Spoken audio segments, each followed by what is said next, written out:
Hello everyone, back to my channel. তোমরা সব কেমন আছো? যে যেখান থেকে দেখছো আশা করি ভালো আছো এবং সুস্থ আছো। তো চলো, তো আজকে ব্লগটা শুরু করছি সকাল থেকে। তো সকালকে জানাই গুড মর্নিং।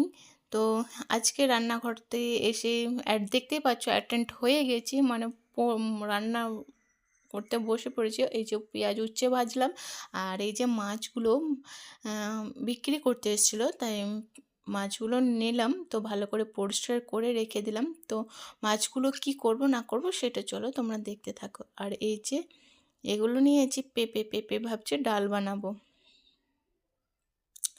এই যে রসুন কুচকে ফেলে রেখেছি, আর পেঁয়াজ কুচকে রেখেছি এগুলো ডালের মধ্যে দেওয়ার জন্যে। আর এই যে মাছ ভাজতে লেগে গেছে এদিকে। মাছ ভাজা গন্ধটা এত সুন্দর বেরোচ্ছে, মানে তেলটা কি জানি না, ভাতের সাথে খেলে কত সুন্দর লাগবে।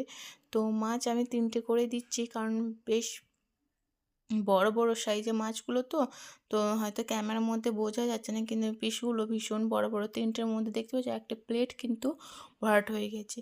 তো 3টে মাছ আমি আলাদা করে তুলে রাখলাম, কারণ 10টার সময় একটু ভাতের সঙ্গে, গরম ভাতের সঙ্গে একটু মাছ খাবো। এক পিস খাই না, 2 পিস দেখা যাবে, 3 পিস আপাতত তুলে রাখলাম। আর এই যে এদিকে পেঁপের ডাল করেছি।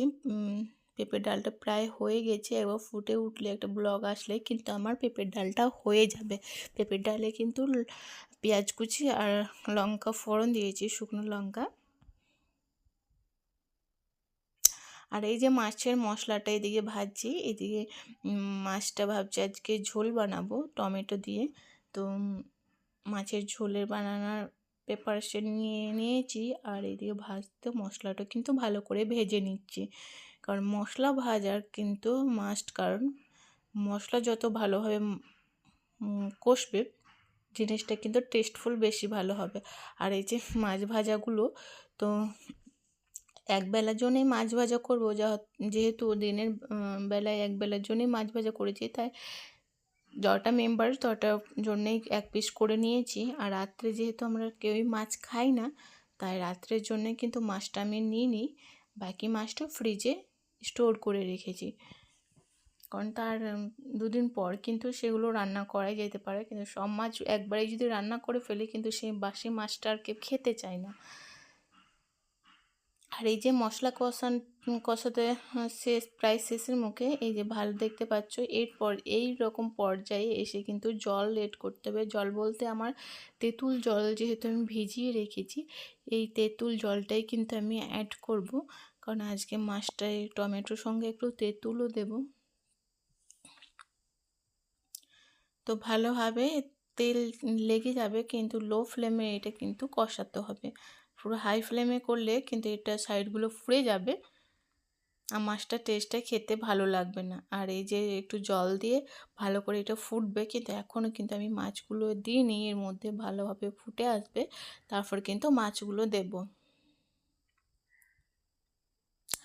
আর প্রচণ্ড পরিমাণে ঠান্ডা পড়েছে, ভাবলাম ঠান্ডাটা মনে হয় আমাদের বিদায় দিয়েছে, কিন্তু তা নয়, ঠান্ডা আমাদের বিদায় দেয়নি, আবার ঘুরে আসছে। তো এই ঠান্ডাতে অবস্থা খারাপ হয়ে যাচ্ছে সকালে উঠতে। তাও কিন্তু কিছু করার নেই, উঠতে তো হবে। একটু সামান্য যদি এদিক ওদিক লেট হয়ে যায়, তখন নাজেহাল অবস্থা হয়, তখন আর কাজের সামলাতে অনেক মুশকিল হয়ে যায়। ঠিক টাইমে তখন প্রপারলি আমি কাজগুলো গুছিয়ে ফেলতে পারি না, তখন সারাদিনটা মনে হয় আমার কাছে অনেক কাজ। আর যে ঠিক টাইমে যদি উঠি, তাহলে মনে হয় ঠিক টাইমে 9টার মধ্যে রান্না কমপ্লিট, 10টার মধ্যে স্নান কমপ্লিট, এরকম ব্যাপার হয়। তারপর তো আমার ইউটিউবের কিছু কাজ থাকে, সেটা বাড়ির কিছু কাজ তো সকাল দিকেই সেরে নিই। এবার মাম্মাম আসে, তাকে নিয়ে টাইম দেওয়া, তো সব কিছু মিলেমিশেই কিন্তু আমার দিনটা কমপ্লিট হয়। আর এই যে মাছগুলো দিয়ে দিয়েছি, তার মধ্যে দিয়ে দিয়েছি ধনেপাতা। ধনেপাতা উপরে দিয়ে দিলে কিন্তু ফ্লেভারটা, টেস্টটা কিন্তু খুব ভালো হয়। আর এই যে ফাইনাল লুক মাছের কালারটা কিন্তু ভীষণ টেস্টি ভীষণ সুন্দর হয়েছিল। আর টেস্টের ক্ষেত্রে বলবো ভীষণ টেস্টি হয়েছিল। তো এরকম মাছ রান্না কে কারা রান্না করো, তোমরা যদি রান্না করে থাকো তাহলে তোমরা তো ডেফিনেটলি বুঝতে পারবে যে টেস্টের মানে কোনো তুলনা হয় না এরকমভাবে যদি রান্না করা হয়। মাছ আরেকটি রান্না করা হয় সজিয়ে, যে কথাটা বলে সজিয়ে যদি মাছ রান্না করা হয় টক, কিন্তু সেই রান্নাটাও কিন্তু বেশ ভালো লাগে খেতে। আর এই যে শাক করব, তো শাকগুলো ধুয়ে পরিষ্কার করে কেটে রেখে রেখে দিয়েছি জল ঝরানোর জন্যে। আর এই সব রকমই শাক আছে একটু একটু করে। আর শাক করব ভাবছি, শাকটা আজকে ভাজবো। আর শাকের সাথে নিয়েছি বেগুন। তো এই বেগুনগুলো ভাবছি আজকে বেগুনগুলো ভাজা করব, বেশ বড় বড় বেগুনগুলো।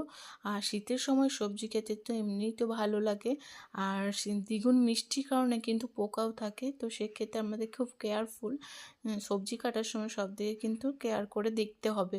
আর এই যে কাঁচা লঙ্কা, টমেটো, ধনেপাতা নিয়ে নিয়েছি রান্না করার জন্যে। আর এই যে পেঁয়াজ কুচিয়ে রেখে দিয়েছি। পেঁয়াজ কুচানোর ক্ষেত্রে বলছি, পেঁয়াজ রাত্রে যেহেতু দিনের বেলা যেহেতু ফিশ হয়েছে, রাত্রে চিকেন বানাবো, তাই সেই জন্যে কিন্তু এই পেঁয়াজ কুচানোটা। আর এই যে ভাবলাম যে শুধু ফ্রিজে দেখলাম যে এক কোণায় পড়েছিল কুমড়ো, তো কুমড়োর সঙ্গে দিয়ে দিয়েছি আলু। তো এই শাকটা তাহলে টেস্ট ভালো লাগবে, শুধু শাক ছিল তো।